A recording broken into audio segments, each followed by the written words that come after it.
आज दुर्ग 20वें जिले में पहुंचे हैं और सारे ही विषयों की विभिन्न जिलों की बैठक करके कलेक्टर और पूरा अमला एक साथ उपस्थित रहता है जब माननीय मुख्यमंत्री जी पूरी समीक्षा करते हैं और अचानक ही हेलीकॉप्टर उतारकर कहीं पर और उतरते हैं। साथ ही साथ सारे ही स्थानों पर सामान्य पत्रकार गणों से सीधा संवाद भी करते हैं और इसी तारतम्य में आज दुर्ग संभाग के मुख्यालय में आप सब माननीय पत्रकार साथियों की उपस्थिति में हम सबके मुखिया प्रदेश के नेतृत्व हमारे माननीय विष्णुदेव साय जी, माननीय मुख्यमंत्री महोदय, साथ ही साथ सभी विधायकगण भी, ललित जी हैं, ईश्वर भाई हैं, हमारे विकेश जी हैं, रोमनलाल भैया हैं, सभी वरिष्ठ अधिकारीगण भी हैं, सबकी उपस्थिति में आज प्रेस से संवाद करेंगे।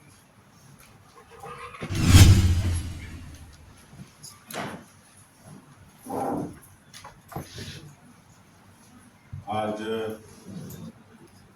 दुर्ग के इस प्रेस वार्ता में आप सभी इलेक्ट्रॉनिक्स एवं प्रिंट मीडिया के बंधुओं का बहुत बहुत स्वागत है, अभिनंदन है। इंद्रदेव भी स्वागत कर रहे हैं। बहुत खुश से आज पानी बरसा रहे हैं और आज की इस प्रेस वार्ता में हमारे प्रदेश के ऊर्जावान डिप्टी सीएम भी हैं श्री विजय शर्मा जी, हमारे विधायकगण भी उपस्थित हैं, श्री ललित चंद्राकर जी, श्री ईश्वर साहू जी, श्री रिकेश सेन जी, श्री डोमन सिंह कोरसेवाड़ा जी, हमारे प्रमुख सचिव सुबोध कुमार सिंह जी उपस्थित हैं, पी दयानंद जी उपस्थित हैं। आप सभी का भी आज की इस प्रेस वार्ता में अभिनंदन, स्वागत। और आप सबको मालूम है कि अभी हमारे प्रदेश में सुशासन त्योहार चल रहा है। 8 अप्रैल से प्रारंभ हुआ है और 31 मई तक चलने वाला है और ये 3 चरणों में चलने वाला है। इसके 2 चरण पूरे हो चुके हैं। पहला चरण 8 अप्रैल से लेकर 11 अप्रैल तक था, जिसमें हमारे अधिकारीगण लोगों के बीच गए हैं, सुझाव पेटी लेकर गए हैं और उनकी जो समस्याएं थी उनको कलेक्ट किए हैं, ऑनलाइन भी समस्या लिए हैं।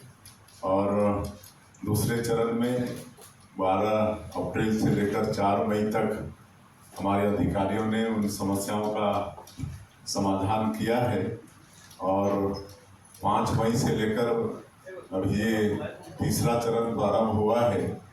और इस तीसरे चरण में हम स्वयं और हमारे दोनों डिप्टी सीएम, हमारे सरकार के सभी मंत्रीगण, हमारे सांसद विधायकगण, निर्वाचित जनप्रतिनिधिगण औचक निरीक्षण भी कर रहे हैं किसी पंचायत में जाकर, और समाधान शिविर का आयोजन हो रहा है क्लस्टर में, कहीं 10 पंचायत को लेकर, कहीं 15 पंचायत को लेकर, और उसमें हमारे अधिकारी उस क्लस्टर के अंदर कितनी समस्याएं, कितने का समाधान हुआ, वो सारा रिपोर्ट कार्ड जनता के सामने में रख रहे हैं।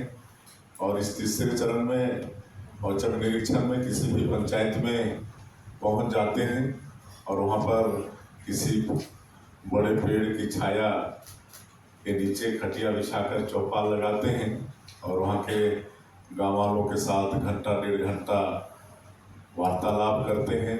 सरकार की जो योजना हम लोग चला रहे हैं पिछले 1.5 साल से, मोदी की गारंटी को पूरा हम लोग कर रहे हैं। तो ये सब कहाँ तक उन तक पहुँचा है, ये सब का फीडबैक उन लोगों से लेते हैं और इसमें आप सब लोगों का भी सराहनीय प्रयास रहा है। सुशासन त्योहार को प्रचार प्रसार देने में आप लोगों ने भी खूब मेहनत किया है और इस गर्मी में आप लोग कवर भी कर रहे हैं, कवरेज भी दे रहे हैं, उसके लिए पूरे मीडिया के बंधुओं का भी हम स्वागत अभिनंदन करते हैं। आज हम रात को कल मुंगेली में थे। वहाँ 3 जिले का समीक्षा बैठक था, बिलासपुर, जीपीएम और मुंगेली का। और आज हम दुर्ग जिला यहाँ पर आए और सबसे पहले यहाँ पर अछोटी गांव पहुँचे। वहाँ डाइट कॉलेज परिसर में एक 29,20,000 के लागत से महतारी सदन का निर्माण हो रहा है, जो पंचायत विभाग से प्रदेश के हर पंचायतों में महिलाओं के सशक्तिकरण के लिए हमारे डिप्टी सीएम के विभाग से, इनके पास पंचायत और ग्रामीण विकास विभाग भी है, वहाँ से मिल रहा है। तो बड़ा अच्छा उसका निर्माण हो रहा है, उसका निरीक्षण किए। उसके बाद ग्राम पंचायत मोरमुंदा गए। वहाँ पर चित्रसेन नाग, जिनका अभी अभी हाल में प्रधानमंत्री आवास बन के तैयार हुआ है, तो उनका गृह प्रवेश का कार्यक्रम था, उसमें शामिल हुए और उन्होंने बड़ा अच्छा प्रधानमंत्री आवास बनाया है। अपना भी कुछ पैसा लगा के जो उसका ड्राइंग डिजाइन है उससे कुछ अलग उन्होंने किया है। और उसी तरह से मोरमुंदा का जो अटल बिहार योजना के अंतर्गत जो भवन है, वहाँ 226 आवास बन के तैयार हुआ है, जिसका लोकार्पण हम लोगों ने किया है। और वहाँ जिनको प्रथम दृष्टया अलॉट हुआ है, उनको चाबी भी देकर उनको सम्मानित किए हैं। और फिर मोरमुंदा में ही समाधान शिविर का आयोजन था, जिसमें 14 पंचायत के लोग आए हुए थे। तो वहाँ पर हमारे क्षेत्रीय विधायक जी का मांग था, श्री टोमन सिंह कोरसेवाड़ा जी का, कि वहाँ का जो हाई स्कूल है उसका हायर सेकेंडरी यूनियन होना चाहिए। तो उसकी भी हमने घोषणा की है। आने वाले समय में हायर सेकेंडरी की पढ़ाई वहाँ पर शुरू होगी। और फिर यहाँ पर दुर्ग जिला हेडक्वार्टर में दुर्ग, बेमेतरा और कबीरधाम जिले का समीक्षा बैठक हुआ है। और तीनों जिले का ये समीक्षा बैठक 3 घंटे से ऊपर चला है, जिसमें हमारे सभी डिप्टी सीएम के साथ हमारे और भी मंत्री दयादास बघेल जी सहित सभी हमारे विधायक, हमारे प्रदेश के सीएस, प्रमुख सचिव, सभी, और तीनों जिला के कलेक्टर, एसपी, सभी अधिकारी, कमिश्नर, आईजी, सभी लोग उपस्थिति में बिंदुवार चर्चा हुई है। और जिले में क्या चल रहा है उस सब के विषय में समीक्षा बैठक हुई है। और मुझे खुशी है कि 20 जिलों का भ्रमण और 20 जिलों का जो समीक्षा बैठक हुआ है, उसके अनुसार हम पूरे विश्वास के साथ कह सकते हैं कि जो 1.5 साल में हम लोगों ने छत्तीसगढ़ की जनता का सेवा का जो बीड़ा उठाया है, योजनाओं के माध्यम से मोदी की गारंटी और कई नए रिफॉर्म भी ला रहे हैं। जैसे आपका जमीन रजिस्ट्री का सेक्टर है, उसमें अब जमीन रजिस्ट्री के साथ उसका नामांतरण भी हो जाएगा, फेक रजिस्ट्री भी नहीं होगी।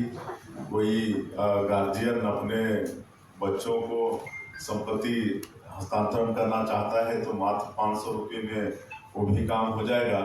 इस तरह के सारे रिफॉर्म ला रहे हैं। अटल डिजिटल सेवा केंद्र हमारे पंचायत ग्रामीण विकास विभाग से ही 1460 पंचायतों में उसकी भी शुरुआत पिछले 24 अप्रैल जो राष्ट्रीय पंचायती राज दिवस था वहाँ से शुरू किए हैं। और इस सुशासन तिहार के दौरान हम कई अटल डिजिटल सेवा केंद्र में गए भी, वहाँ अच्छा ट्रांजेक्शन चल रहा है। लोगों को वहीं पर मतलब बैंक भी जाना नहीं पड़ रहा है पैसा ट्रांजैक्शन के लिए। तो ये सब सारा सुविधा हम लोग दे रहे हैं। तो इस तरह से हमारा ये सुशासन तिहार का जो उद्देश्य है कि सरकार की योजनाओं का कहाँ तक क्रियान्वयन हो रहा है उसका फीडबैक लेना, मैं समझता हूँ बहुत अच्छे से सुशासन तिहार चल रहा है।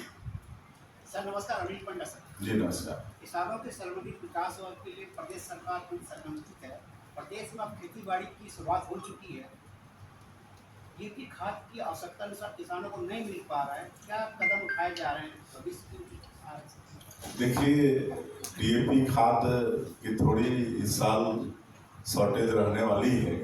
इसमें स्वीकार करने में मुझे किसी तरह से कोई आपत्ति या संकोच नहीं है, कहे कि ये सिर्फ छत्तीसगढ़ का विषय नहीं है, ये पूरे देश का विषय है। लेकिन हमारे कृषि विभाग के लोग डीएपी के जगह पर किसान को एनपीके का उपयोग के लिए उनको समझाइश दिया जा रहा है।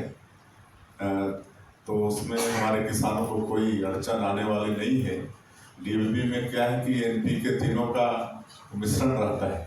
डीएपी छिड़कने से वो तीनों हो जाता है, लेकिन अब अलग अलग करके उसकी पूर्ति करनी पड़ेगी। अभी हमारे पिछले दिनों देश के कृषि और पंचायत ग्रामीण विकास मंत्री आए थे, आदरणीय शिवराज सिंह चौहान जी अंबिकापुर, और 3 लाख प्रधानमंत्री आवास की स्वीकृति भी दिए। तो उनसे हम लोगों ने डीएपी के लिए आग्रह किया है और उम्मीद है कि कुछ और डीएपी हम लोग को मिल भी सकेगा। सीएम साहब अब जल से संबंधित है जी। हमारे जिले का जो जीवनदायिनी नदी है श्रीनाथ नदी, जिसमें बहुत सारे नदी निकाय पर जल आवर्धन योजना है, लेकिन इसमें बहुत सारी जगहों से प्रदूषित पानी आ रही है, गुड़गांव से, समोदा नाला से, संतर नाला से, अरसनारा नाला से। लेकिन इसके सफाई के लिए अब तक कोई ठोस पहल नहीं हुआ है। पिछले बार जब मुख्यमंत्री रहे रमन सिंह जी, उस समय भी यह मुद्दा लगातार मैंने उठाया था और पिछली सरकार में भी, लेकिन अब तक इसका समाधान नहीं हो पाया। और एक दूसरी समस्या है, तालाबों में बेजा कब्जा हो गया है, और बेजा कब्जा की वजह से यह है कि जल स्तर नीचे गिरते जा रहा है तालाब बढ़ जाने के कारण से। अभी धमधा जो है 6 डोली तालाब के नाम से जाना जाता है, जहां 126 तालाब था वो बढ़ चुका है। एक उत्तर। और इसमें से 12 तालाब को अतिक्रमण मुक्त किया गया था पिछली सरकार में, अभी 30 तालाब अतिक्रमण मुक्त होना बाकी है, लेकिन अब तक इस सरकार में कोई कार्रवाई नहीं हुई। देखिए, जल की हम लोग को चिंता है और ये भी मालूम है कि वाटर लेवल दिनों दिन नीचे जा रहा है और पीने के पानी की भी समस्या आ रही है। और इसके लिए हम लोग पंचायत ग्रामीण विकास विभाग से भी चिंता कर रहे हैं और मोर गांव मोर पानी एक अभियान चला रहे हैं और सारे पंचायतों में किस तरह से बरसात के पानी को रोक सकते हैं, किस तरह से मतलब वाटर का रिसाइकलिंग कर सकते हैं, इस सब पर काम हो रहा है। और इसमें हमारे ग्राम पंचायत और कई एनजीओ लगे हुए हैं, लोगों को मतलब अवेयर कर रहे हैं कि हम लोग को ये सब की चिंता करनी पड़ेगी।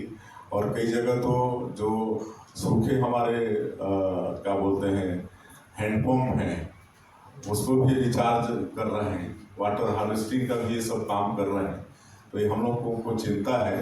और आज एक कार्यशाला भी रायपुर के अंदर हो रहा है। अभी हमको उस कार्यक्रम में जाना भी था कि वाटर जल संवर्धन के लिए क्या क्या हो सकता है। उसमें बहुत स्पेशलिस्ट भी आए हुए हैं और पूरा कार्यशाला उसमें हमारे डिप्टी सीएम श्री अरुण साहु जी उसमें हैं और मुझे समापन में जाना था, लेकिन पता नहीं हम अटेंड कर पाएंगे कि नहीं। तो इस तरह से लगातार हम लोग चिंता कर रहे हैं। और एक ये जो समर पेडी है, गर्मी में जो धान लेते हैं किसान, जिसमें भी धान को काफ़ी पानी चाहिए होता है।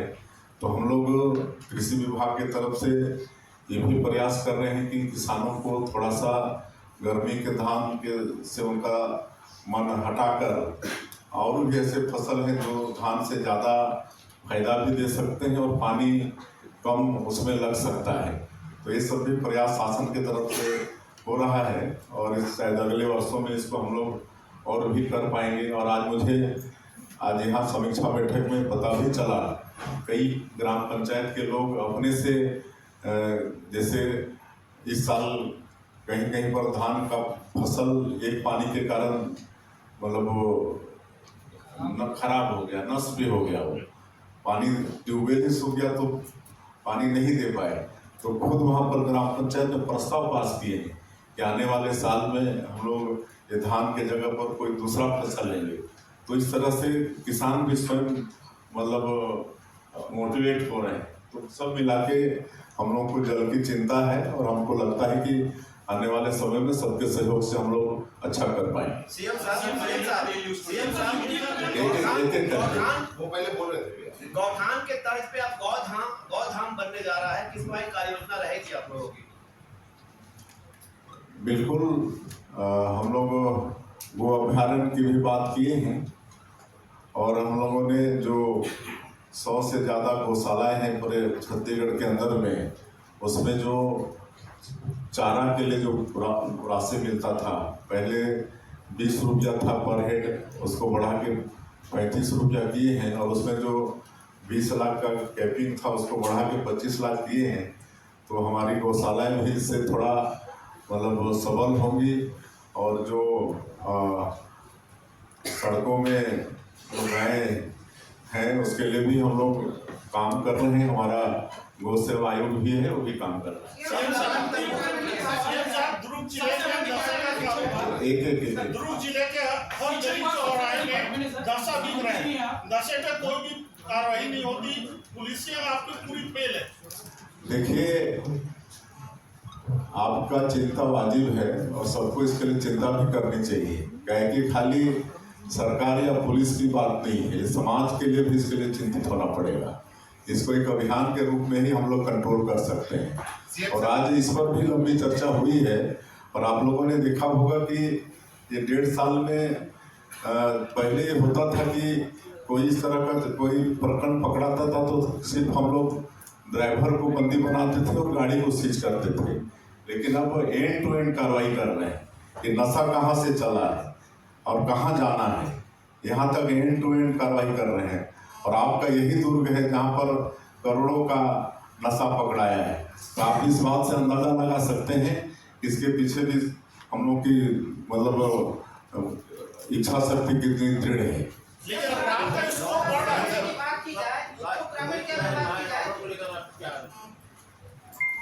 काफी बिगड़ गया दुर्ग में, तो दुर्ग में अपराध का स्कोर बढ़ रहा है, इसके पीछे बड़ा कारण क्या है? देखिए, हम लोग की सरकार में मुस्तैदी के साथ जो भी अपराध हो रहे हैं उस पर FIR भी हो रहा है और उस पर कार्रवाई भी कर रहे हैं सख्ती से, कोई बख्शा नहीं जा रहा है, कोई मुंह देखा देखी यहाँ पर कार्रवाई नहीं हो रही है। दोषीदार कोई भी हो उसके ऊपर FIR भी हो रहा है और उसके ऊपर सख्ती से कार्रवाई भी हो रही है।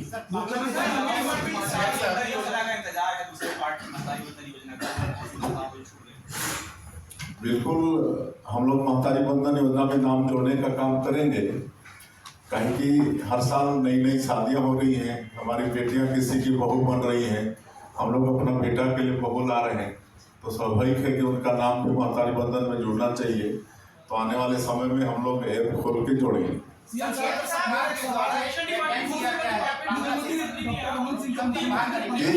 15 साल रमन सिंह जब मुख्यमंत्री थे उस समय ग्राम स्वराज अभियान चल रहा था और आपका सुशासन तिहार, क्या डिफरेंस मानते हैं और कौन बेस्ट था योजना, कौन सी योजना बेस्ट थी?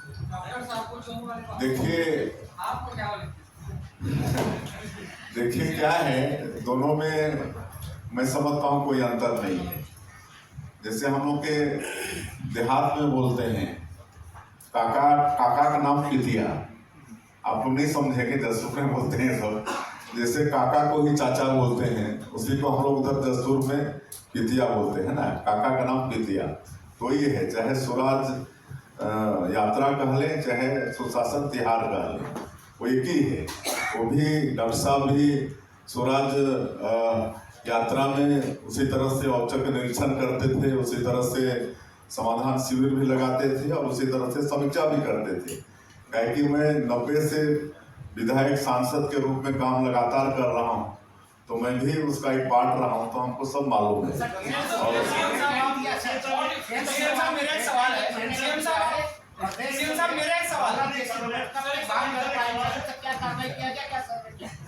देखिए, हमारी पुलिस इसमें लगी हुई है और अभी तक आप लोगों को भी मालूम है और आप ही लोगों से पूरे देश और प्रदेश को मालूम होता है। अभी अभी एक गिरफ्तारी और हुई है, इसके पहले और 2 लोगों की गिरफ्तारी हुई है। लगातार मतलब इस पर जांच चल रही है, लेकिन आजकल ये लोग भी इतने मतलब होशियार हैं कि आजकल कई जो आधार कार्ड वगैरह सब बन जा रहे हैं, तो इनको चिन्हित करना भी बड़ा मुश्किल हो रहा है, लेकिन हमारी पुलिस मुस्तैदी से लगी हुई है। सीएम साहब आप बहुत अच्छा काम कर रहे हैं प्रदेश में, ये बात सच है। केंद्र सरकार का भी आपको पूरा सहयोग मिल रहा है। एक प्रोजेक्ट है केंद्र सरकार का, भारतमाला परियोजना जिसे कहा जा रहा है, बनने से निश्चित रूप से छत्तीसगढ़ में 4 चांद लगेंगे विकास में, बात सच है। लेकिन मुआवजे को लेकर के कहीं ना कहीं दो मत बातें आ रही है। जिन लोगों की रजिस्ट्री उन लोगों ने करवाई थी स्क्वायर फीट के माध्यम से, उनको अब पैसा मिल रहा है हेक्टेयर के नाम पे। मुआवजे को लेकर के कई लोगों ने बड़ा आंदोलन तक किया, उनको पुलिस उठा करके अपने साथ तक ले गई, हालांकि बाद में छोड़ भी दिया गया। लेकिन बड़ा सवाल ये है कि जितने भी लोगों की जमीनें उस जल में आई है भारतमाला परियोजना के, उन लोगों को मुआवजों को लेकर के भटकना पड़ रहा है। मुआवजा मिलेगा या नहीं मिलेगा? अंतर भी है सर। देखिए, 2 भारतमाला योजना हमारे प्रदेश में है। तो नया रायपुर से सीधे धनबाद जा रहा है, एक नया रायपुर से विशाखापट्टनम, जो कि मतलब इकोनॉमी कॉरिडोर के हिसाब से बहुत महत्वपूर्ण होगा। और इसमें आपने जो चिंता जताई है वो हम लोगों के नॉलेज में भी है, और उसकी जांच हम लोगों ने EOW को सौंपा है। इतना विश्वास करिए कि उसमें कोई भी दोषीदार होगा वो बख्शा नहीं जाएगा, उसको दंड मिलेगा ही और मुआवजा मिलेगा। जिसकी जमीन गई है वास्तविक रूप से उसको मुआवजा मिलेगा।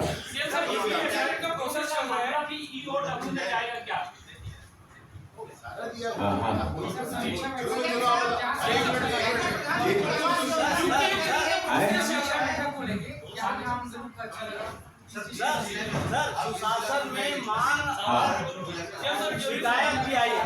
अच्छा है, दुर्जिला भी बढ़िया है। सर एक जरूरी आपका डिपार्टमेंट है, शिक्षा मंत्री भी ऐसे शामिल हुए बीएड वाला इशू के मामले में।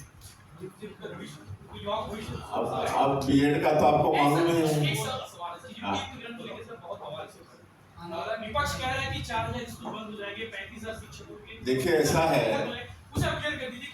है, देखिए 5 साल कांग्रेस की सरकार में ऐसा ट्रांसफर नीति ही कहेंगे कि शिक्षा विभाग में ऐसा ट्रांसफर किए कि 300 स्कूल शिक्षक विहीन हो गया और करीब 5000 स्कूल एक शिक्षकीय हो गया, और कई स्कूल ऐसे हो गए जहां स्टूडेंट से टीचर ज्यादा हो गए।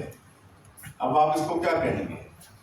अगर सरकार को बच्चों की चिंता होती तो ट्रांसफर करने के पहले 10 बार सोचते। स्कूल बंद करेंगे सर?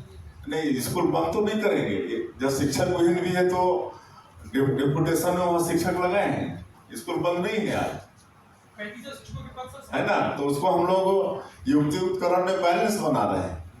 आज यहीं पर हमारे विधायकगण बता रहे थे कि कहीं तो 90 स्टूडेंट हैं और 11 टीचर हैं। तो ये कहाँ की बुद्धिमानी है कि मतलब इस तरह से अनबैलेंस कर दो। सारे टीचर मैदानी स्तर में आ गए। आपके जो शेड्यूल एरिया है, बस्तर है, आपका सरगुजा है, वहाँ स्कूल शिक्षक भी न हो गए। तो अगर सरकार को चिंता होती बच्चों के भविष्य की, तो ये सब थोड़ा चिंता करना चाहिए ना। तो उसी को हम लोग संतुलित कर रहे हैं, इसमें कोई किसी का अहित नहीं हो रहा है।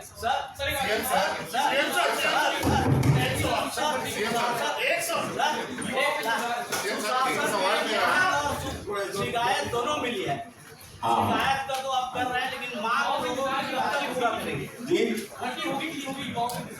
देखिए 1.5 साल में लगातार भर्ती हो रही है ना। 8000 9000 भर्ती हम लोग कर चुके हैं।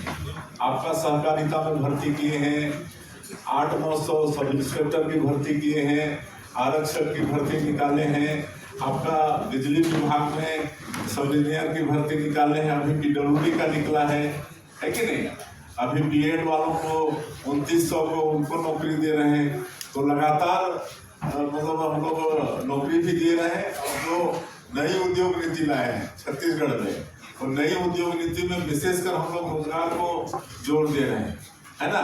खाली निवेश लाना हमारा मकसद नहीं है, लेकिन निवेश के साथ साथ हमारे बच्चों को रोजगार जो मतलब उद्यमी देगा उसको और प्रोत्साहित करना है।